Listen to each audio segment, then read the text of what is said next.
Selamat datang Ibu, silahkan duduk. Ya, terima kasih. Perkenalkan, saya Bidan Hanita dan ini dengan Ibu. Saya Ibu Ima. Apakah ada yang dikeluhkan Ibu? Tidak ada. Di sini saya mau bertanya, KB yang tidak menggunakan alat itu bagaimana? Baik, di sini saya akan menjelaskannya, yaitu konseling metode suhu basal tubuh. Yang pertama yaitu pengertian metode suhu basal, yaitu suatu metode kontrasepsi yang dilakukan dengan mengukur suhu tubuh untuk mengetahui suhu basal tubuh yang dapat menentukan masa ovulasi. Suhu tubuh basal adalah suhu tubuh sebelum beraktivitas apapun. Jadi pengukurannya itu setelah bangun tidur tapi belum melakukan aktivitas apapun ya Ibu. Efektivitas metode suhu basal tubuh yaitu cukup baik dengan angka kegagalan 0,3 sampai 6,6 kehamilan per 100 perempuan per tahun. Lebih efektif apabila dikombinasikan dengan kontrasepsi lain seperti kondom, spermisidia, ataupun metode kalender. Keuntungan metode suhu basal tubuh yaitu meningkatkan pengetahuan dan kesadaran pasangan terhadap masa subur. Yang kedua, membantu wanita yang mengalami siklus tidak teratur dengan cara mendeteksi ovulasi. Yang ketiga, dapat membantu menunjukkan perubahan tubuh lain selain lendir serviks. Yang keempat, berada dalam kendali wanita. Keterbatasan metode suhu basal tubuh yaitu yang pertama membutuhkan motivasi, yang kedua perlu diajarkan oleh spesialis keluarga berencana alami, yang ketiga apabila suhu tubuh tidak diukur pada sekitar waktu yang sama setiap hari, ini akan menyebabkan ketidakteraturan suhu tubuh. Yang ketiga membutuhkan masa pantang yang panjang atau lama. Teknik pengukuran metode suhu tubuh basal yaitu umumnya digunakan untuk termometer khusus dengan kolaborasi yang diperbesar. Waktu pengukuran harus pada saat yang sama setiap hari. Jadi kalau pagi jam 5 itu setiap hari harus jam 5 ya Ibu. Setelah tidurnya sedikitnya 3-5 jam serta masih dalam keadaan istirahat mutlak. Pengukuran suhu tubuh melalui oral selama 3 menit, rektal vagina selama 1 menit. Pengukuran suhu tubuh harus dilakukan dan dicatat tiap harinya. Bagaimana Ibu? Setelah saya jelaskan, apakah ada yang ingin ditanyakan? Tidak, Bu. Kalau tidak, saya ingin bertanya ya Ibu, keterbatasan metode suhu basal tubuh itu apa saja ya? Membutuhkan motivasi dan membutuhkan pantangan yang lama tentunya. Ya, ternyata Ibu sudah mengerti. Jika nanti ada yang ingin ditanyakan atau dikeluhkan, bisa langsung datang ke klinik ya Ibu. Ya, Bu. Terima kasih ya, Bu, atas Ya. penjelasannya. Permisi. Perkenalkan Ibu, saya Bidan Hanita dan ini dengan Ibu. Saya Ibu Ima. Sebelumnya apakah ada yang dikeluhkan? Tidak ada. Di sini saya mau KB tapi yang tidak menggunakan alat. Itu yang seperti apa dan bagaimana? Baik, di sini saya akan memberikan penyuluhan kesehatan tentang metode lendir serviks ya Ibu. Pengertian metode lendir serviks yaitu metode keluarga berencana alami dengan cara mengenali masa subur dan siklus menstruasi dengan mengamati lendir serviks dan perubahan rasa pada vulva menjelang hari-hari ovulasi. Kelebihan metode lendir serviks yaitu setiap kehamilan direncanakan memungkinkan. Yang kedua, dapat membantu pasangan yang ingin hamil. Yang ketiga, tidak berbahaya karena menggunakan cara yang alami. Yang keempat, ekonomis. Dan yang terakhir, praktis dan mendidik kemandirian.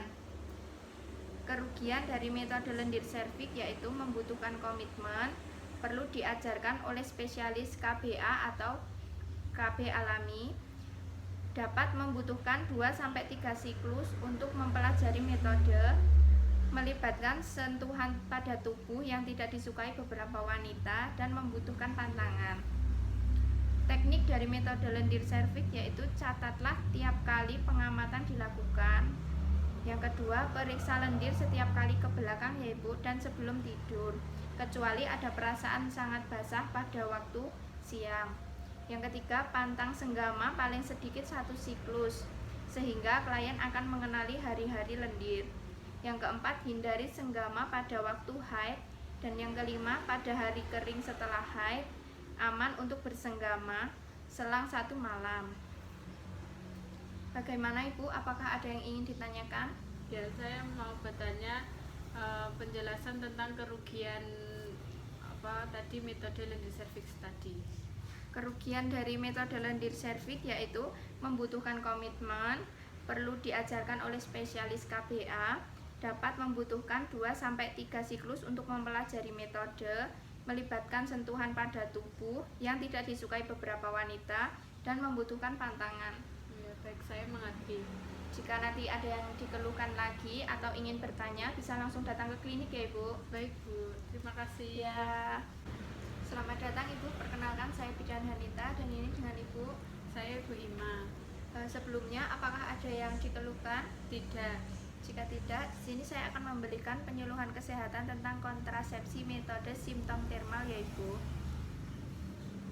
Pengertian metode simptom termal yaitu merupakan metode keluarga berencana alamiah yang mengidentifikasi masa subur dari siklus menstruasi wanita.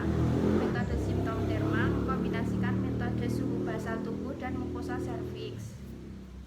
Kontraindikasi pada metode simptom termal yaitu tidak ada komitmen antara pasangan suami istri untuk menggunakan metode simptom termal.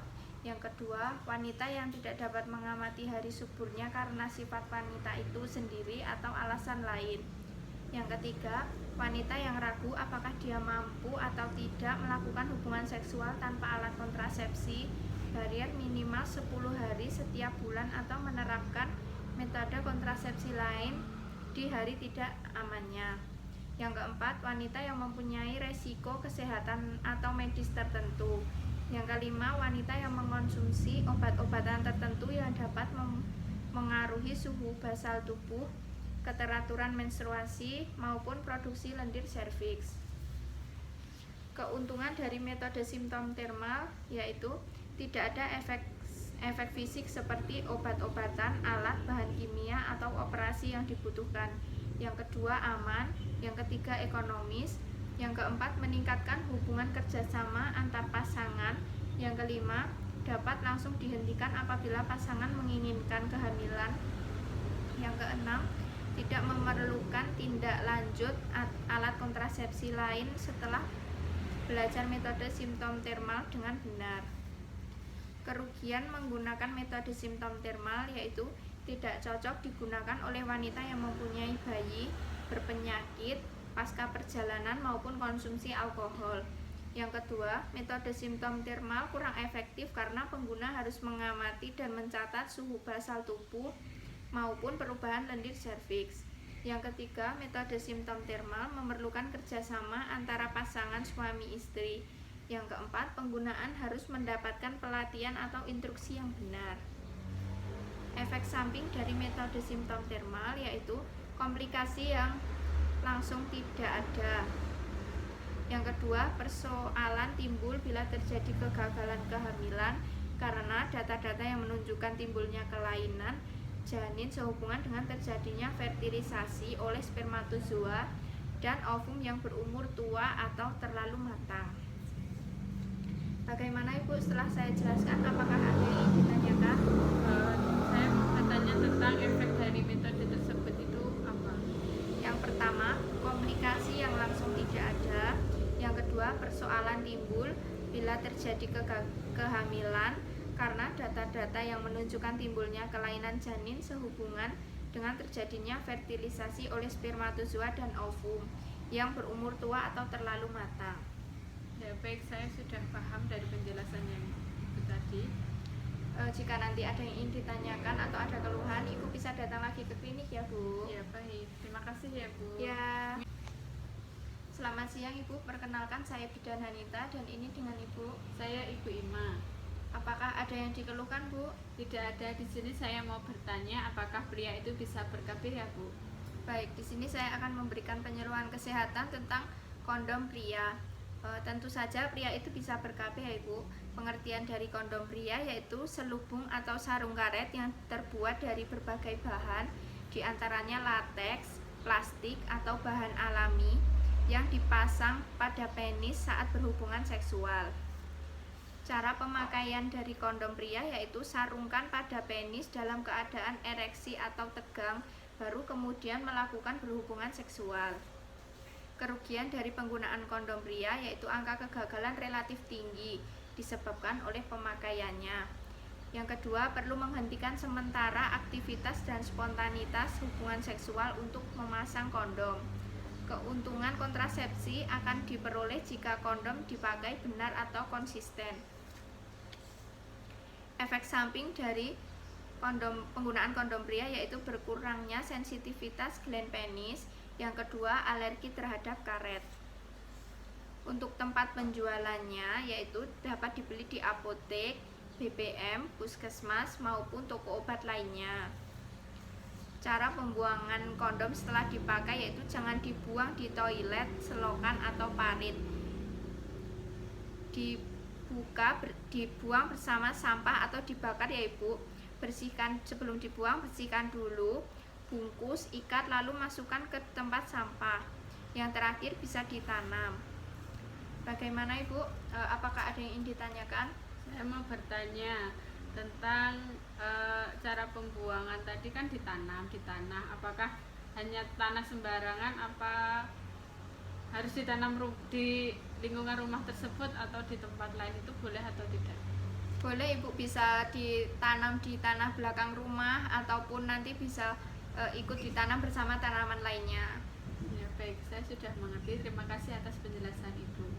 Jika nanti ada keluhan atau ada yang ingin ditanyakan lagi, Ibu bisa datang ke klinik ya. Ya baik, terima kasih ya. Ya Bu. Permisi. Selamat datang Ibu, silakan duduk. Ya terima kasih. Perkenalkan, saya Bidan Hanita dan ini dengan Ibu. Saya Ibu Ima.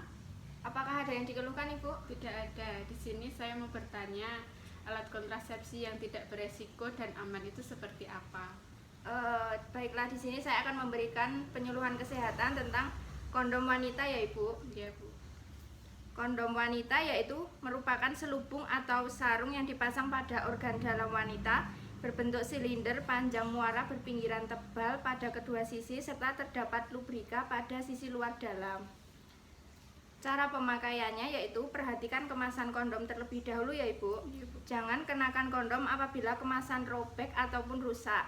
Sebelumnya Ibu harus mencuci tangan dengan sabun dan air mengalir. Selanjutnya yaitu dapat dimasukkan hingga 8 jam sebelum senggama. Untuk perlindungan maksimal, masukkan kondom sebelum penis masuk ke dalam vagina. Pilih posisi yang nyaman untuk memasukkan kondom. Bisa jongkok, mengangkang satu kaki atau berbaring. Gesek sisi kondom bersamaan untuk meratakan pelumas. Remas dan putar ujung kondom yang akan dimasukkan ke dalam vagina sehingga menjadi panjang dan menyempit. Keuntungan dari pemakaian kondom wanita yaitu mencegah kehamilan, memberikan perlindungan terhadap PMS atau penyakit menular seksual, dapat diandalkan atau relatif murah, sederhana, ringan, disposable, tidak memerlukan pemeriksaan medis, supervisi atau follow up, tidak mengganggu produksi ASI dan kesehatan klien.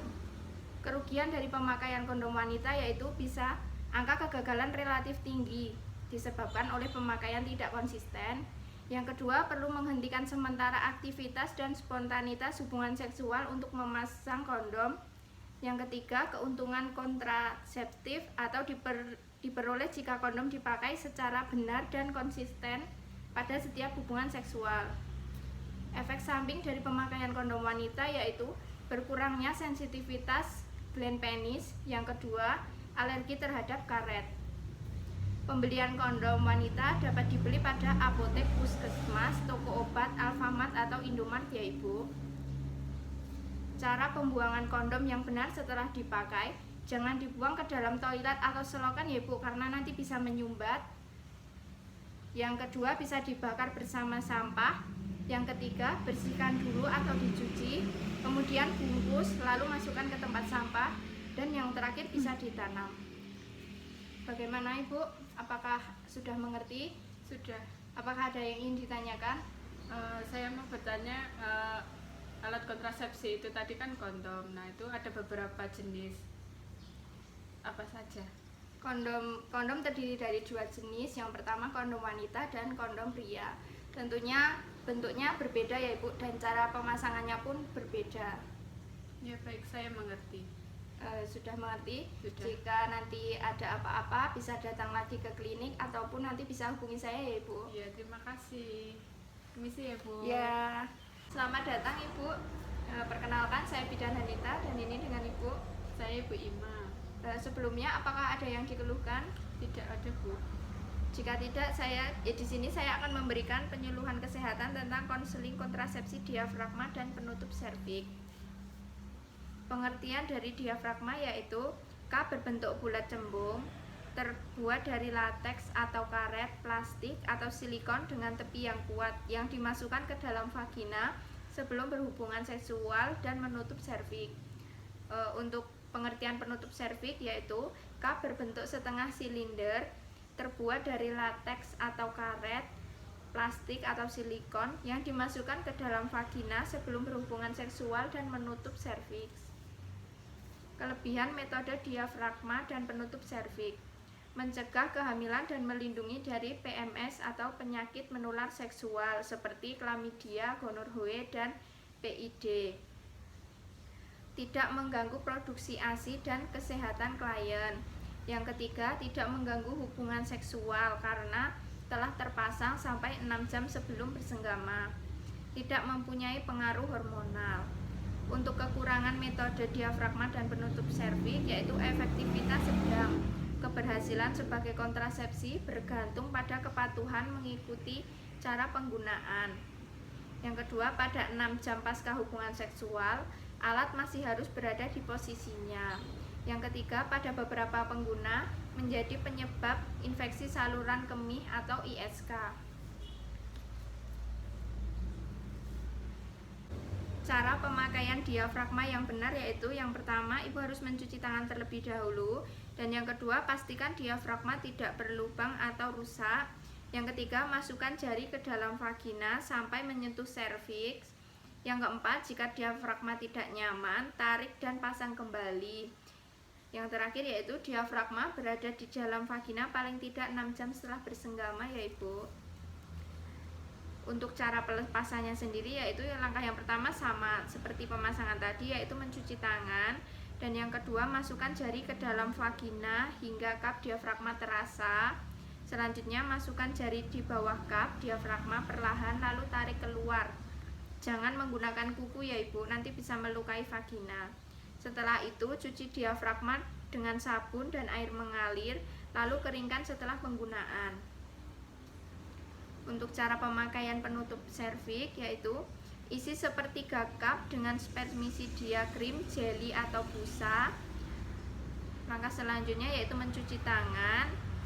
Setelah itu tekan tepi cup di sekitar serviks hingga serviks tertutup sempurna. Tekan perlahan bagian tengah untuk melekatkan cup. Masukkan penutup serviks hingga 42 jam setelah bersenggama. Cara pelepasan penutup serviks yang benar yaitu mencuci tangan. Lepaskan penutup serviks paling tidak 6 jam setelah pria ejakulasi terakhir, namun tidak boleh lebih dari 48 jam berada di dalam vagina. Buka ujung cup untuk mengendurkan lekatan pada serviks, lalu tarik perlahan keluar vagina. Cuci penutup serviks dengan sabun dan air mengalir, lalu keringkan setelah penggunaan. Efek samping dari metode diafragma dan penutup serviks yaitu reaksi alergi dan infeksi saluran kemih, rasa nyeri tekanan pada kandung kemih atau rektum, timbul cairan vagina yang berbau jika dibiarkan lebih dari 24-48 jam. Bagaimana Ibu setelah saya jelaskan? Apakah ada yang ingin ditanyakan? Saya mau bertanya cara pemakaian diafragma yang benar itu seperti apa? Langkah yang pertama yaitu Ibu harus mencuci tangan terlebih dahulu. Yang kedua, pastikan diafragma tidak berlubang atau rusak. Dan yang selanjutnya, masukkan jari ke dalam vagina sampai menyentuh serviks. Setelah itu, jika diafragma tidak nyaman, tarik dan pasang kembali. Selanjutnya, diafragma berada di dalam vagina paling tidak 6 jam setelah bersenggama ya Ibu. Ya, baik, saya sudah paham. Jika nanti ada yang ingin ditanyakan lagi atau ada keluhan, Ibu bisa datang lagi ke klinik ya. Baik Bu, terima kasih. Ya, selamat siang. Selamat siang Ibu, selamat datang. Perkenalkan saya Bidan Hanita dan ini dengan Ibu. Saya Ibu Ima. Sebelumnya, apakah ada yang dikeluhkan? Tidak ada, Bu. Jika tidak, di sini saya akan memberikan penyuluhan kesehatan tentang kontrasepsi spermisidia ya Ibu. Pengertian dari metode spermisidia yaitu alat kontrasepsi yang mengandung zat-zat kimia yang kerjanya melumpuhkan spermatozoa di dalam vagina sebelum spermatozoa bergerak ke dalam traktus genitalia interna secara mekanis untuk menghalangi spermatozoa dan secara kimiawi untuk imobilisasi atau mematikan spermatozoa. Macam-macam pilihan spermisidia yaitu yang pertama aerosol atau busa. Akan efektif setelah dimasukkan atau insersi. Aerosol dianjurkan bila spermisidia digunakan sebagai pilihan pertama atau metode kontrasepsi lain tidak sesuai dengan klien. Yang kedua yaitu tablet vagina, supositoria, dan film. Sangat mudah dibawa dan disimpan. Penggunaannya dianjurkan menunggu 10-15 menit setelah dimasukkan atau insersi sebelum hubungan seksual. Yang ketiga yaitu jenis spermisidia jelly, biasanya digunakan bersamaan dengan diafragma. Manfaat dari metode spermisidia yaitu efektif seketika untuk busa dan krim. Yang kedua, tidak mengganggu produksi ASI dan kesehatan klien. Yang ketiga, sebagai metode pendukung lain, bisa digunakan bersamaan dengan kondom ataupun diafragma ya Ibu. Yang keempat, mudah digunakan, tidak memerlukan resep atau pemeriksaan medis. Yang terakhir, meningkatkan lubrikasi selama berhubungan seksual. Kerugian menggunakan spermisidia yaitu angka kegagalan relatif tinggi disebabkan oleh pemakaian tidak konsisten. Yang kedua, harus digunakan segera sebelum senggama. Bahkan ada spermisidia vagina yang perlu waktu 5-30 menit hingga spermisidia bekerja. Yang ketiga, karena harus dimasukkan ke dalam vagina, ada wanita yang enggan melakukannya. Yang keempat, harus diberikan berulang kali untuk senggama berturut-turut. Yang kelima, dapat menimbulkan iritasi atau rasa panas atau terbakar pada beberapa wanita. Dan yang terakhir, tidak memberikan perlindungan terhadap PMS atau penyakit menular seksual termasuk HPV dan HIV atau AIDS. Cara pemakaian spermisidia aerosol atau busa yang benar yaitu kocok tempat aerosol 2-30 menit sebelum digunakan. Yang kedua, tempatkan kontainer dengan posisi ke atas. Letakkan aplikator pada mulut kontainer dan tekan untuk mengisi busa. Yang selanjutnya yaitu masukkan aplikator ke dalam vagina mendekati serviks dengan posisi berbaring. Dorong sampai busa keluar. Yang keempat yaitu ketika menarik aplikator, pastikan untuk tidak menarik kembali pendorong karena busa dapat masuk kembali ke pendorong. Aplikator segera dicuci menggunakan sabun dan air, kemudian keringkan. Aplikator sebaiknya digunakan untuk pribadi. Cara pemakaian spermisidia tablet vagina atau supositoria yang benar. Yang pertama, cuci tangan sebelum membuka paket. Yang kedua, lepaskan tablet atau supositoria sambil berbaring, memasukkan tablet vagina atau supositoria jauh ke dalam vagina. Setelah itu, tunggu 10-15 menit sebelum memulai berhubungan seksual. Sediakan selalu ekstrak tablet vagina atau supositoria di tempat. Yang selanjutnya yaitu cara pemakaian spermisidia krim atau jelly yang benar. Masukkan krim ke dalam aplikator sampai penuh. Kemudian masukkan aplikator ke dalam vagina sampai mendekati serviks. Tekan alat pendorong sampai krim keluar. Tidak perlu menunggu kerja krim. Aplikator harus dicuci dengan sabun dan air. Tiriskan lalu keringkan. Untuk memudahkan pembersihan, pisahkan bagian-bagian alatnya. Aplikator sebaiknya digunakan untuk pribadi. Dan yang terakhir, sediakan selalu penggandaan krim. Selanjutnya yaitu efek samping metode spermisidia. dapat menimbulkan reaksi alergi baik pada wanita maupun pria. Supositoria tidak meleleh atau tidak membentuk busa di dalam vagina. Bagaimana Ibu? Setelah saya jelaskan, apakah ada yang ingin ditanyakan? Saya mau bertanya apa manfaat dari metode tersebut. Manfaat dari metode spermisidia yaitu efektif seketika untuk busa dan krim. Yang kedua, tidak mengganggu produksi ASI dan kesehatan klien. Yang ketiga, sebagai metode pendukung lain. Yang keempat, mudah digunakan, tidak memerlukan resep atau pemeriksaan medis. Yang kelima, meningkatkan lubrikasi selama hubungan seksual. Ya, baik, saya sudah mengerti. Jika nanti ada yang ingin ditanyakan atau ada yang dikeluhkan, Ibu bisa datang lagi ke klinik ya Bu. Baik Bu, terima kasih atas penjelasannya. Ya Bu. Siap. Siap.